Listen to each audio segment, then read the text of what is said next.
Hello guys, ito na ako ngayon. Titigman ko yung iba't ibang klase ng tiramisu. Ito yun guys. Ito, supposed to be guys, puro siya krema sa loob. Ayan o.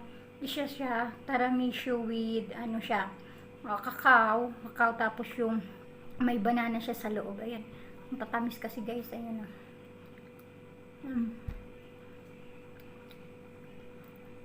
Ayan. May ano siya sa loob. May yung biscuit siya, yun. Pang tiramisu talaga na biscuit, ayun. Ayun. Ito siya. Plain siya. Ito namang isa, guys.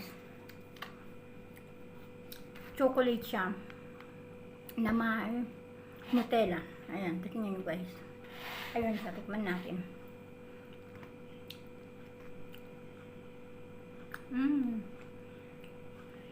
Masarap, sobrang tamis lang siya. Guys. Ito namang isa. Ito guys. Ano siya? May banana siya sa loob. Tiramisu with banana. Ayun. Ito namang isa guys. Ito yung chocolate flavor siya. Ito yung tatlo. Pare-pareho lang siya ito. Chocolate flavor siya guys. Ito plain lang siya. Ito naman isa, may topping siya na kakao. Ito. Isa, may topping siya na kakao. Ayan. Ayan, kakao yung topping siya guys. Ayan, kakao yung topping siya. Pero ito, yung chocolate bars yung topping niya. Pero may Nutella siya na halo. Ayan. Sobrang tamis. Ang tamis na guys.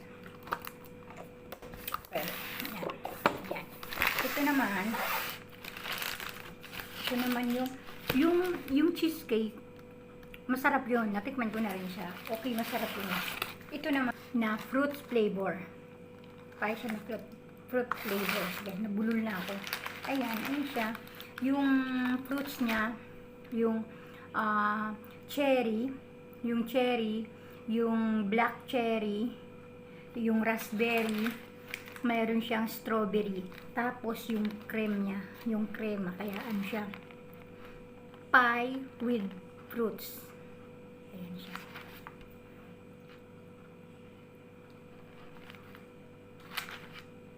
Araw-araw na lang guys kumakain ako nito. Tuwing gabi.